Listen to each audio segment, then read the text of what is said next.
Good afternoon, everyone. Thanks for coming along. My name is Samantha Riles, Communications Officer from Sugar Research Australia, and I'd like to welcome you to today's AgEcon Webinar. AgEcon economists John Welsh and Janine Powell will be presenting two webinars over today and tomorrow. In these webinars, John and Janine will discuss key findings from their SRA-funded project entitled Productivity Improvements through Energy Innovation in the Sugar Industry. Today's webinar will cover the key findings from the 12 case studies and give an overview of which technology works best and when it works, under a range of irrigation scenarios. They will also discuss in detail an on-farm energy case study in the ISIS region. Tomorrow's webinar will look at finance options for funding renewable energy on-farm, as well as the key drivers and barriers to adoption of this technology. Please note that today's meeting is being recorded. We encourage you to keep your microphone on mute to keep the background noise to a minimum. I will be assisting as a co-host to ensure that all runs smoothly.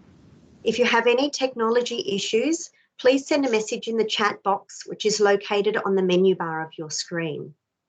I have included details in the chat box of how you can dial in via phone if you are experiencing computer issues.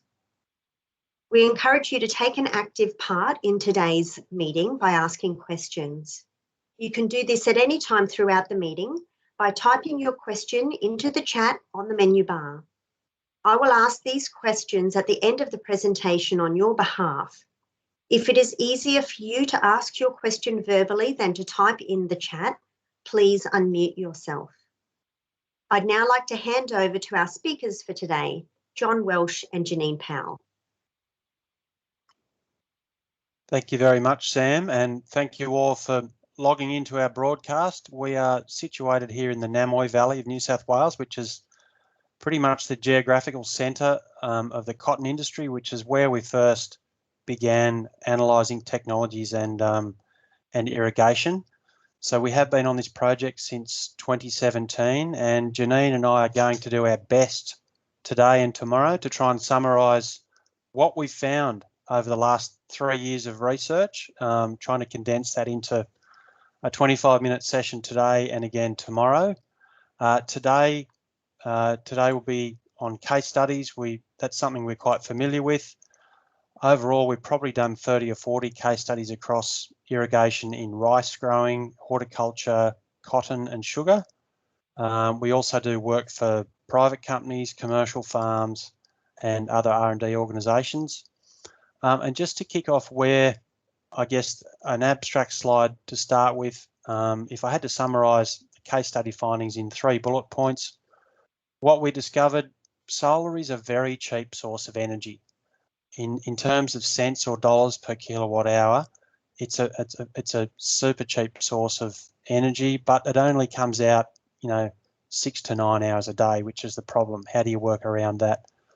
Groundwater users are showing the best potential. So those with bores and have a dam storage on farm, they have a fairly low fruit technology options for them to choose a high returning investment technology.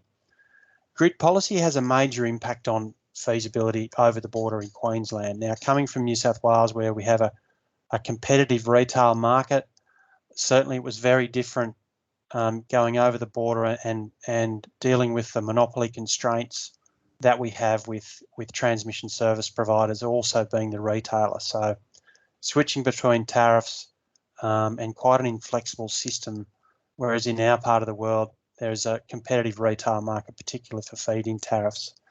So those 3 things are pretty much would be a summary, but there'll be more detail right through presentation today. All of this research is underpinned by lots of different documents on the Energy SRA Energy web portal page, which you can seek further detail on. But today's agenda, we'll start with the key findings from the 12-odd case studies we've done. And look at the broad narratives and particular themes of what we think you guys would find interesting in your businesses. And knowing the importance of pump performance is certainly something that's quite often overlooked when people look at, cutting their energy costs. Okay, how can we get a high return technology option for our pump site? Prior to actually looking at, okay, how can we measure, do we actually know that our pump is operating on its duty point and operating efficiently before we go to the next advanced step of overlaying technology to see if it can pay back. There's a brief overview. Our mission, Peter Sampson, he was chief in this case, and we were Maxwell Smart and Agent 99 and Agent 86, and our mission was to reduce pumping costs. It's been well documented that grid prices in Queensland have increased 400% in nominal terms in the last 15 years. So our clear directive was to reduce pumping costs in dollars per meg for cane irrigators. And yeah, if you look at a 25-year or even a 20-year investment cycle, the amount of inputs that go into energy far outweigh the capital purchase price and the service and maintenance over your traditional diesel or grid-fired pump. The other directive we had was to improve sustainability. So yeah, sure, there are some situations where diesel genset fit the economic best fit or best outcome, but improving sustainability was certainly still a focus of the industry to try and show off its credentials on the world stage with lower carbon footprint product. I'll just skim through what we've done year by year to give people a feel for trying to actually cover all the use cases for irrigation pumps. Certainly in prior case study analysis, we often find, well, you didn't do mine, or you didn't do this case study, which isn't the same as mine, so therefore I still don't know where I stand. So we did a whole range. We also did quite a few extra studies because I guess we're primarily interested in how we can make this technology fit most purposes. So we looked at shallow bores in the first year in a furrow irrigation setting in air, a pivot in the Mackay, which is pictured there, and then a deep bore at the Bundaberg area there, driving a couple of big guns, which was a really interesting study. Then in the second year of the analysis, we looked at river pumps at Horton, small scale pumps. They were quite a simplistic approach to modelling under the critical 39 kilowatt range, which I'll go into more detail in a minute. Again, more transfer pumps in that Burdekin region, and drip irrigation on the tablelands. So we had a few willing case study growers in the tablelands and far north of Queensland that put their information forward to us, and that was they're very energy hungry. Drip irrigation are inherently fairly energy hungry pumps going quite the year round in the situations we looked at. So they were quite interesting, and we also did some financial overlays on looking at different ways to purchase those systems. Moving on to this financial year, we looked at a pivot pump in the ISIS region, and again we looked at exploring efficiency options prior to overlaying technology on pumps in the Bundaberg region as well. And we got some really useful take-home messages in this last year after a couple of years of having, finding our feet and getting a better understanding of what works best and when. And in the end, the concluding finding was that, you really need to make sure your pumps are optimised, from a fundamental energy point of view before you go extrapolating and going to the advanced setting of putting PV or another technology overlay onto it. So what were the highest returning investments? Those pumps near sheds, that was we could tell on the surface straight away when a grower came to us or called us out of the blue and said, this is my situation. I've got a really big shed and I've got a bore pump or a transfer pump not far from that shed, moving water quite a bit during the irrigation season. Those pump sites were inherently good earners or fast payback earners and high return on investment, simply because you didn't have to pay that extra sort of 40% to install ground mounts, digging holes, engineering frames, all those sorts of things, and digging trenches long distances.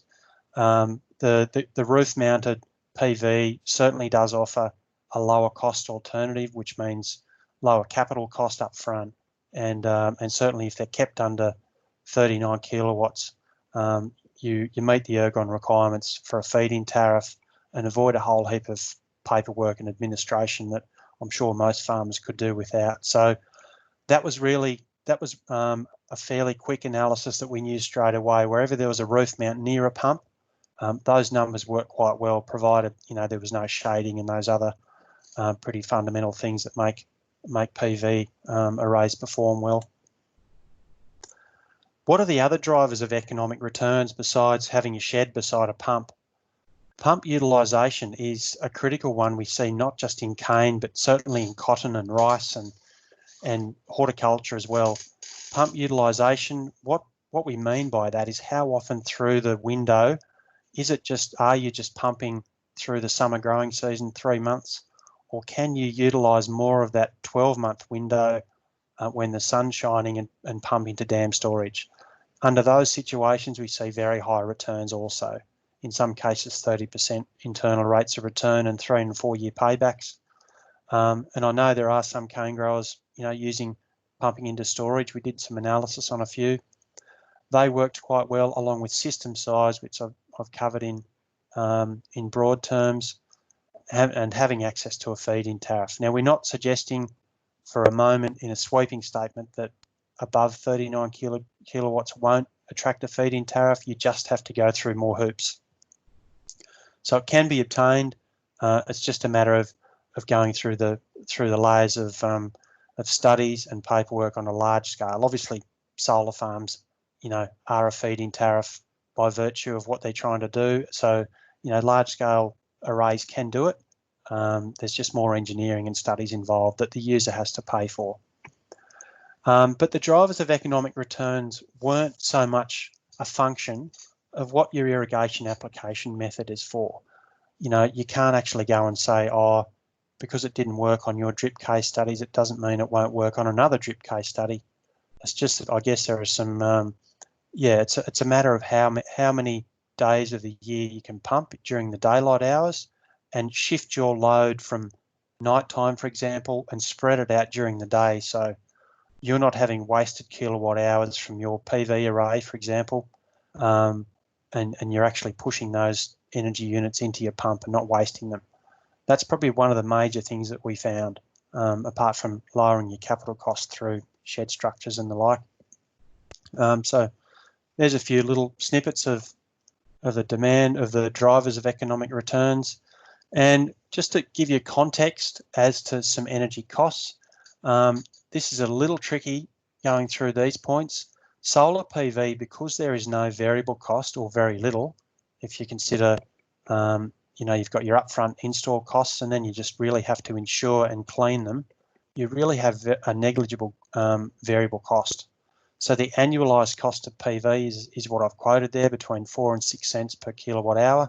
That's what it costs you to generate those units of electricity. And the 4 to 6 will depend on how it's mounted and what technology you're using as well.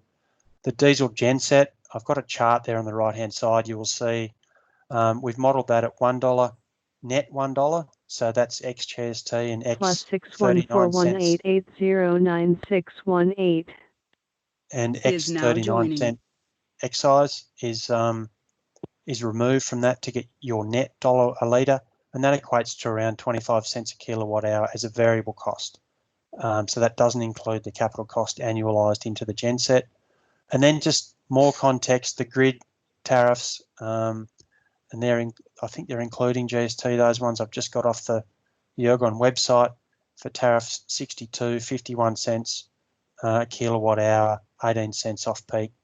Lithium-ion batteries, now because we weren't irrigators, particularly in high rainfall areas, don't use their pumps all that often if they're getting rain. The case study assumptions that we used across a number of sites, we just couldn't get those numbers to work. You're far better off to back up your pump or your PV array or your grid with another option. lithium-ion batteries were just too dear. Many people are looking to batteries to be the panacea of PV and irrigation. We just can't see that happening until costs are reduced really substantially. With a 12 or a 10 or a 15-year warranty, you have to replace them. And if you're not paying them back by that period, well, there's really no point in putting them in, we found. Yeah, so just going into a little bit more detail there, not really suited to irrigation where you need a substitute form of energy to carry your load right through the night. Batteries are much better equipped to have a short surge of power, much like starting a vehicle or turning a torch on momentarily, rather than being a substitute load for PV or a substitute for the grid. Much more suited to stopgap intermittent loads. So we do get asked that quite a bit. Wind turbines, yes, we did analyse renewable energy for wind turbines, and we did ring some suppliers because on our analysis we found quite a really good wind resource in the Bundaberg case study, and we thought, well, we may have a fit here for some alternative energy other than your stock standard solar PV array. But the equipment suppliers that we spoke to, they got very edgy about installing, these structures high up where cyclones can be prevalent in some years.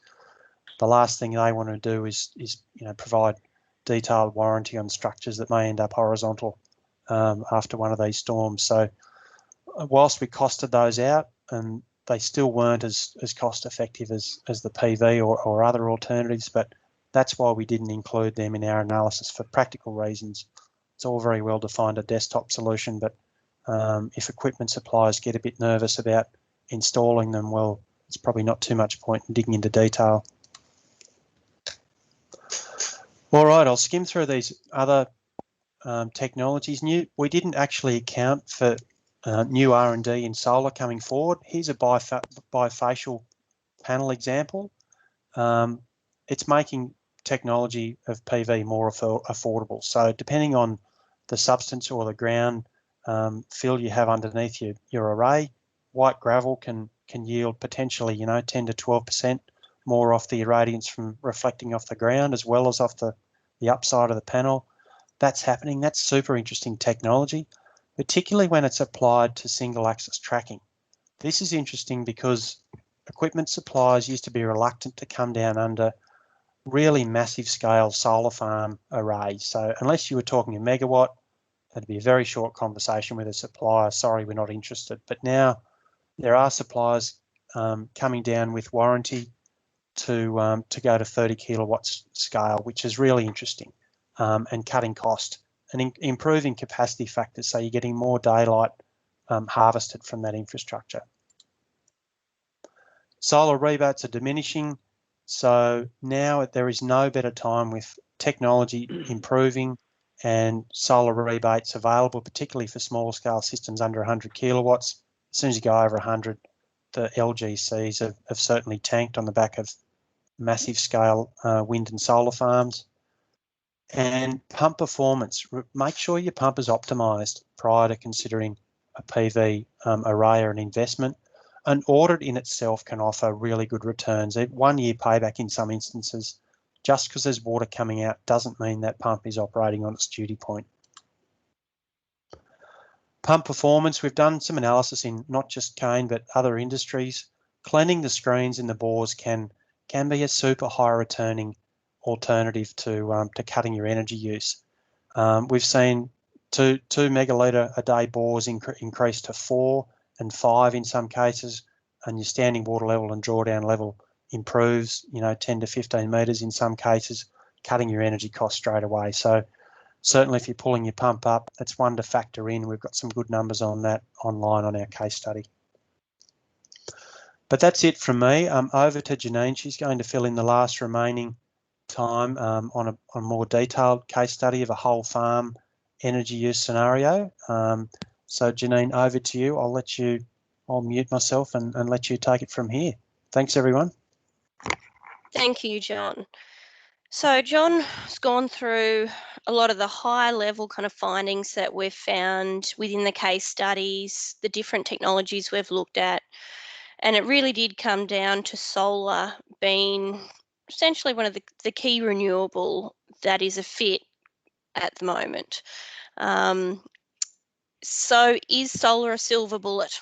That's what essentially a lot of the questions were being asked to us. Is that just going to fix everything?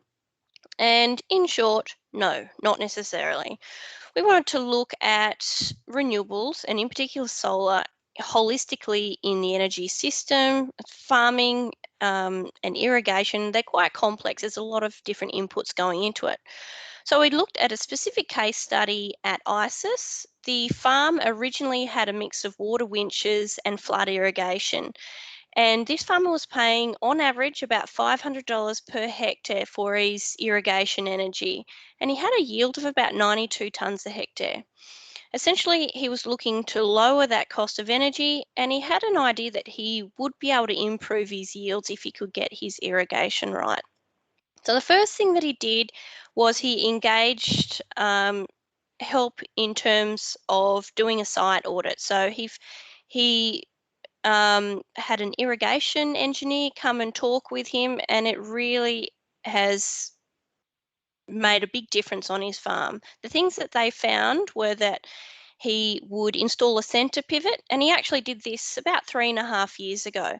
So what I'm talking about now will be the actual benefits that he has seen on his farm. At the same time, he put in a variable speed drive, and now he's looking at installing a solar system. So what I'm going to talk to now is collectively, what does that look like altogether? Well, the outcomes are he's got an efficient motor because he's reduced his energy requirements. He's got an efficient irrigation system, which has maximised yields and reduced the labour and energy requirements. And if he includes the solar, he'd have a reduced cost of energy. Collectively, that looks pretty good. It's at a reasonable cost, a total capital cost of roughly $223,000, but that would be an annual benefit of just under $38,000 a year. So altogether, simply, that's a payback period of about 6 years. If I break that investment down to the three, we look at the centre pivot. The centre pivot was the main solution in reality. He was able to improve his irrigation to evenly irrigate out his fields and in a more timely manner. So that meant that he had yield benefits under the pivot as well as across the rest of the farm. So by swapping some winches out for the pivot, he was able to improve yield and reduce energy. The pivot had a lower energy requirement compared to the pivot per hectare, and also reduce maintenance and labour costs. So look, the pivot was a total cost of $157,000, which is a big outlay. But the benefits have been roughly just over $32,000 a year. So that is a simple payback of around that 4 to 5 years. And he's looking at really paying that back off shortly, and he's very happy with the changes that he's made. At the same time, he did the variable speed drive. So that's installed essentially so that the motor can run on duty point and not labour while it's trying to keep the constant water pressure in the overhead. He has found that that variable speed drive has reduced his energy demand by about 10%. So at a cost of $8,000, it resulted in about an $800 per annum savings. And so that's a simple payback of roughly 10 years on its own. It was installed at the same time as the pivot. So now we're looking at a potential solar installation. So what we did is we modelled this up. As John said, if you keep within the 39 kilowatts of solar, you then make sure that you're eligible for the feed-in tariff. So we modelled it on the 39 kilowatts. So that meant that he would need a backup energy system. So he remained connected to the grid as well. But it was able to reduce the energy cost of about 65%, which is a big difference. So at a cost of, say, $58,000-ish, you got a benefit of just below $5,000 per annum. And that was by reducing his cost of energy, or part of it. And that's a simple payback of about 13 years. I'm just going to focus in on this for a moment, because we have seen paybacks from 4 years on a solar installation up to, well, not viable at all. So John ran through some of the key requirements, how much you're using it. That particular farmer was applying 5 megs per annum on average. So if he was applying more, he would have bigger savings and a faster payoff period.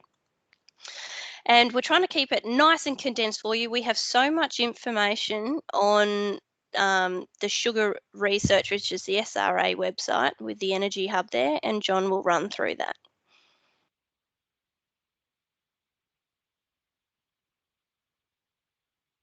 John, you're just on mute still.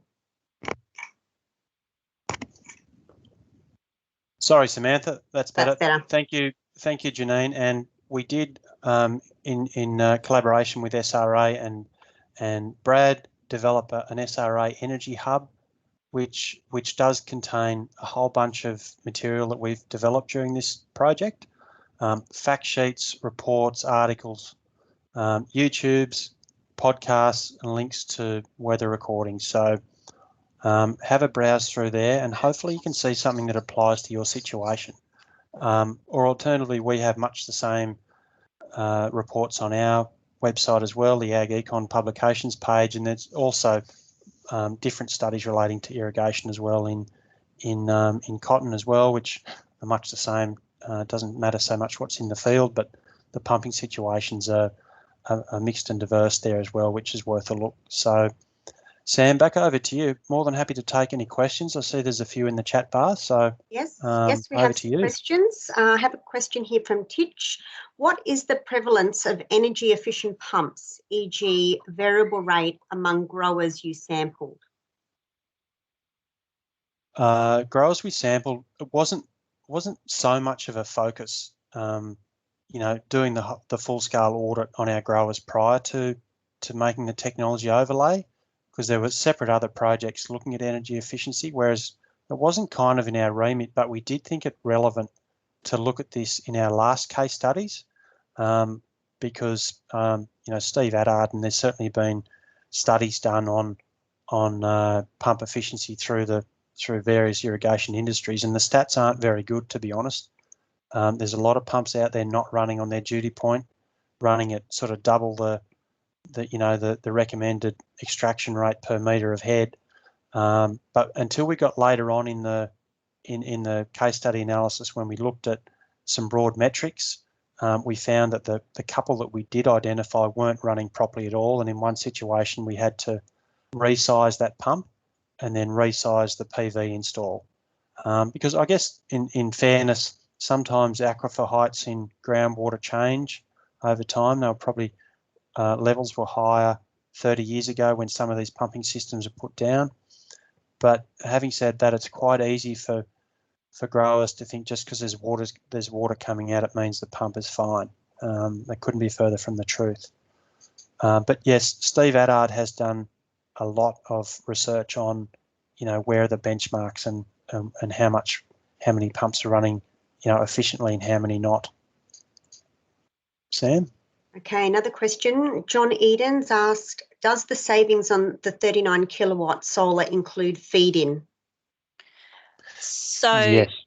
Oh, sorry, you go, Janine. Oh, yes, the benefits that I reported there, it does consider that the income from the feed-in tariff. So the biggest benefit is your offset energy costs, which is a much higher benefit than the feed-in tariff, but the net benefit is those combined together. And there's a lot more detail in the fact sheet and the case study details on the website that's on the screen, so you can see the details on that there.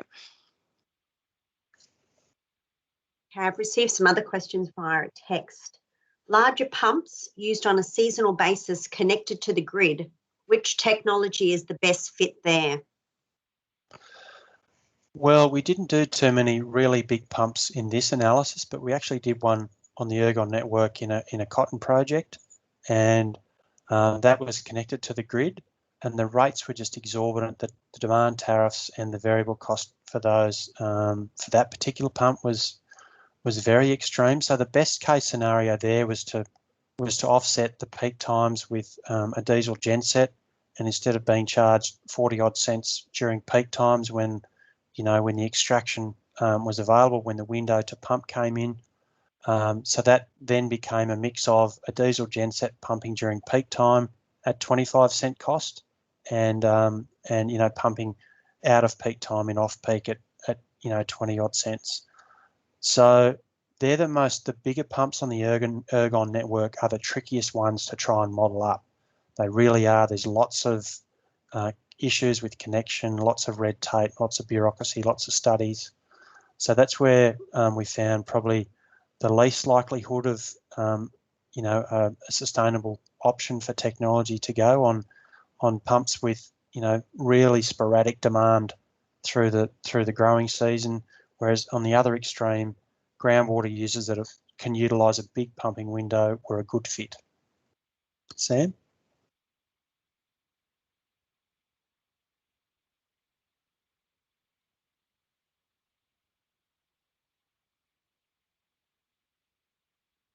Hello, Sam? Sam's on mute. I apologise. Question from Marcus. What do you guess might be the payback time of the solar system when you take rising energy costs into consideration?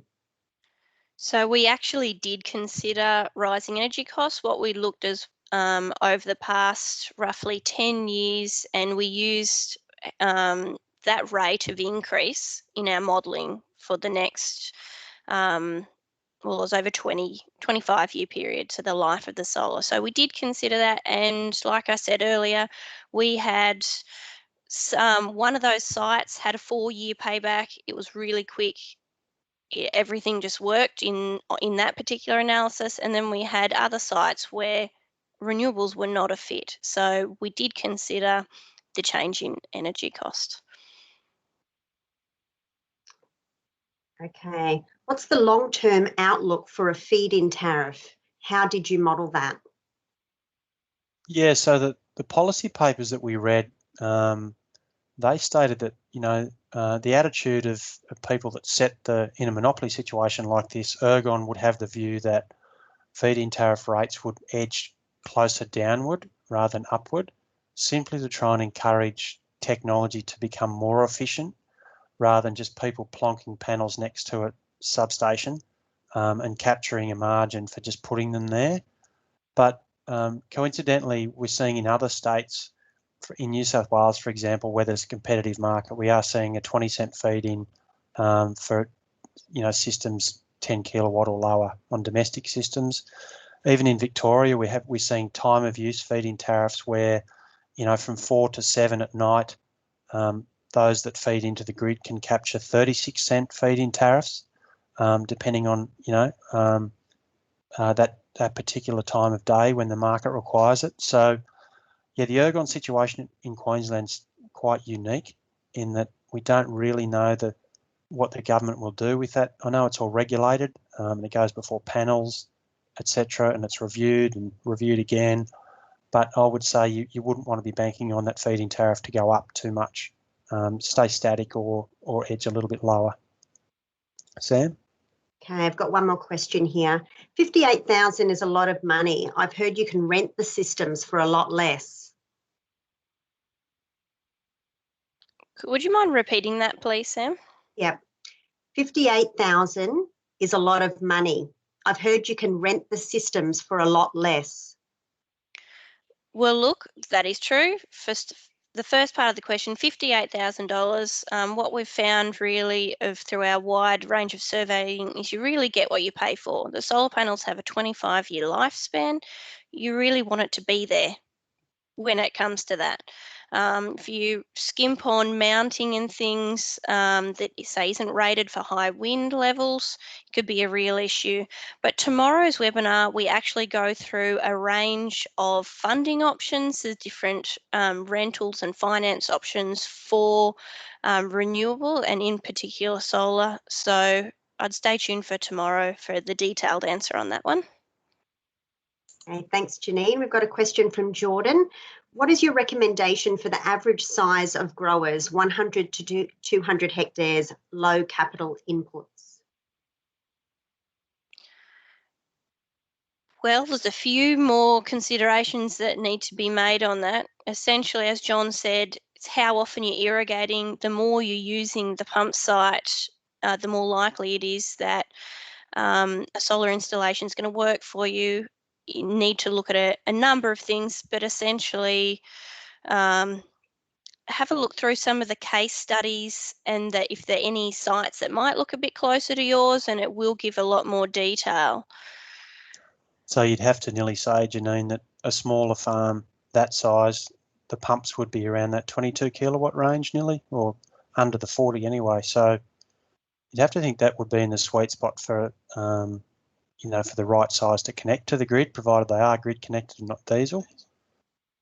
So yeah, you can work it out. Say it was a 22 kilowatt pump, perhaps 30 kilowatts of PV, which would potentially cost 45,000. That's all hypothetical, of course. To cover one pump site, and potentially look at a 4 or 5 year payback. With the with the scant detail that we have, there's a hypothetical for you, Jordan. Okay, thanks. That's our questions for today. If anybody wants to still type one in, please do. In the meantime, if you haven't yet, you can register for tomorrow's webinar via our Teams invitation, and further details are in the chat box. I've put a link to a survey in the chat box. Your feedback is important to us, and I encourage you to complete so that we can improve on our presentations and webinars. The recording from today's presentation will be available on the Energy Portal page of the SRA website, and will also be shared via our next e-newsletter. So if no one's got any more questions, I'd like to say thank you to John and Janine for presenting today. And if anybody has any questions for them, please feel free to reach out directly to them. Thank you all for coming along. Sam. Thanks, Sam. We'll talk to you tomorrow. Thanks, everyone. Okay, thanks, guys. Thank you. Bye. Thank you.